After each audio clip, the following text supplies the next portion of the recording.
Tune in for a tale, words that set sail. Digital Splendor, Literature Illuminated. All right, today we're jumping into one of the sharpest, funniest, and let's be honest, most savage satires ever written, Voltaire's Candide. It's this wild, fast-paced adventure that really gets to the heart of one of life's biggest, toughest questions. I mean, really think about that for a second. You look around at all the injustice, all the suffering, all the just plain bad luck that happens, and you have to wonder, could this really be the best possible version of reality? It's a heavy question for sure. Well, Voltaire, who was an absolute master of wit, had a very, very clear answer to that question. And let me tell you, it was as hilarious as it was brutal. So, you ready? Let's break down his argument. Okay, so first we have to meet our hero, Candide. He's this really sweet, totally innocent young guy who's been living a super sheltered life in this ridiculously named castle, Thunderton Trunk, and as far as he's concerned, life is absolutely perfect. So why does he think everything's so great? It's all because of his tutor, the so-called great Dr. Pangloss.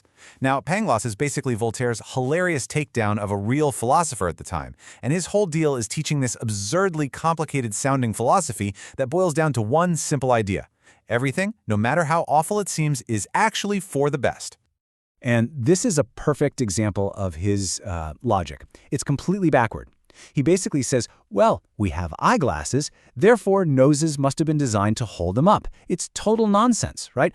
But to our guy Candide, it's the absolute truth. He believes every word. But then, just like that, bam! Candide's perfect little world completely falls apart. He gets caught kissing the girl he loves, the lovely Cunegonde, and her dad, the Baron, doesn't just ask him to leave.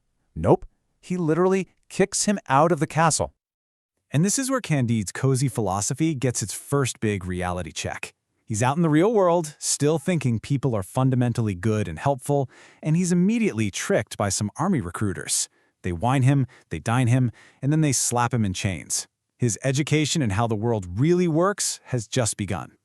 4,000. That's the number of lashes Candide gets for, get this, taking a walk. He just assumed using his own 2 legs was a basic human right. For that, he's sentenced to a punishment so brutal it practically strips the muscles from his bones. You can almost feel that optimism being literally beaten out of him. He escapes, somehow, only to wander right into the middle of what Voltaire sarcastically calls heroic butchery. It's a massive battle. 30,000 people are slaughtered. And all the while, the kings on both sides are in their camps, singing hymns to celebrate the victory. I mean, the satire is just dripping with acid here. So Candide just survived the calculated cruelty of war, but his journey is far from over. In fact, it's like Voltaire is just warming up. He's about to throw everything he can at this poor kid, natural disasters, human intolerance, you name it, just to push that optimistic philosophy to its absolute breaking point. And it all happens so fast it's dizzying. He survives a shipwreck only to wash ashore in Lisbon just in time for a catastrophic earthquake. Then, the local religious leaders decide the best way to prevent more earthquakes is to hold a good old-fashioned human sacrifice. And guess who gets picked? Candide is whipped half to death, and his mentor Pangloss is hanged. Unbelievable! And that number, 30,000, isn't just a random detail. That's the real estimated death toll from the 1755 Lisbon earthquake. It was a historic catastrophe that deeply affected Voltaire and all of Europe. And yet, in the book, as the city is literally crumbling around them, Pangloss is still trying to argue that it's all for the best. This is when his philosophy goes from just being absurd to being truly grotesque. So after all that, being beaten, watching his mentor get executed, seeing an entire city get destroyed, something in Candide finally cracks. He asks the question that's been bubbling up inside him. If this is the best the world has to offer, what could the other versions possibly be like? This is his first real moment of profound doubt. But just when things seem to have hit rock bottom, Voltaire completely changes gears.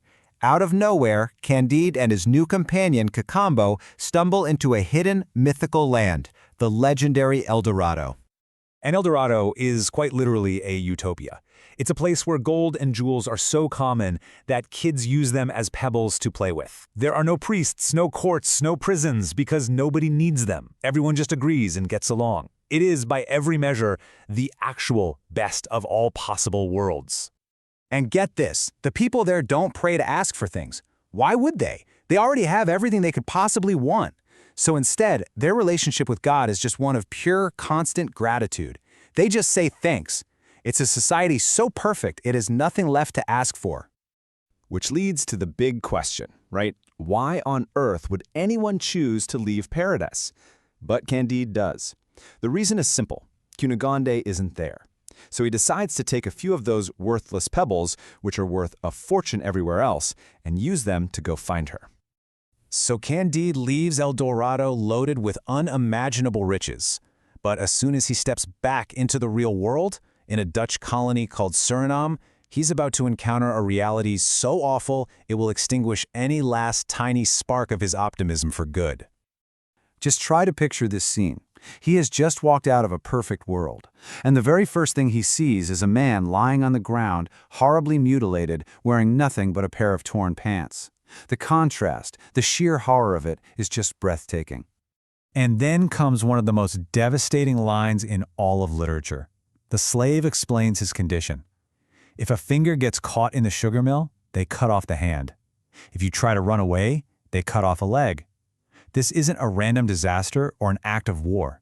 This is planned, systematic human cruelty, all for the price of a luxury item in Europe. For Candide, that's it. That's the final straw. He weeps, and at that moment, he completely rejects everything Pangloss ever taught him, calling optimism what it is, the madness of maintaining that everything is right when it is wrong. His long, painful journey of disillusionment is finally complete.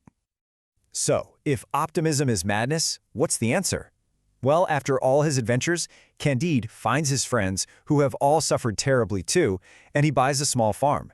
He gives up on trying to find some grand, cosmic explanation for everything and settles on a simple, practical idea. We must cultivate our garden. Just take care of the small patch of the world that's in front of you. And really, that's the question Voltaire leaves us with. If we accept that the world is full of random suffering and we can't just explain it away with a neat philosophy, then what are we supposed to do? Maybe the answer isn't about understanding everything.